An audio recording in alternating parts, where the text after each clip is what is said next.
கிட்டத்தட்ட 12 ஆண்டுகளுக்கு பிறகு சித்திரை முழுநில பெருவிழான்னு சொல்லிட்டு வருஷம் முந்தி நடத்துவாங்க.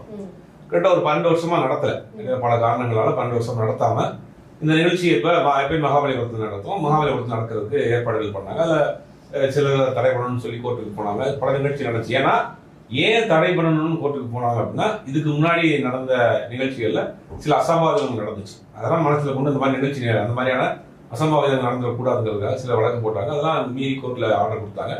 இந்த நிகழ்ச்சியை முழுக்க ஆர்கனைஸ் பண்ணி வழிநடத்தி கொண்டு போய் ஒரு பெரிய நிகழ்ச்சியை நடத்துனது வந்து டாக்டர் அன்புமணி ராமதாஸ். அவர் முதல் நாளே அதுக்கு முன்னாடி இருந்தே சோசியல் மீடியாவில் மெயின் ஸ்ட்ரீம் எல்லாம் கூட நிறைய பேசினார். அதாவது இந்த ஈசிஆர் சாலையை வந்து அன்னைக்கு நடக்கிற அன்னைக்கு பயன்படுத்தாதீங்க, திண்டிவனம் ரூட்டை பயன்படுத்துங்க, வெளியில பொதுமக்களுக்கு யாரும் இடைஞ்சலா இருந்துடக்கூடாது, நிகழ்ச்சியில எதுவும் வரப்ப போறப்ப ஏதாவது அசம்பாவிதம் நடந்துடக்கூடாது, வேறு கட்சிகளை சேர்ந்த கொடிகளையோ வேறு கட்சி தலைவர்களையோ நீங்க அவதூறா பேசிடக்கூடாது.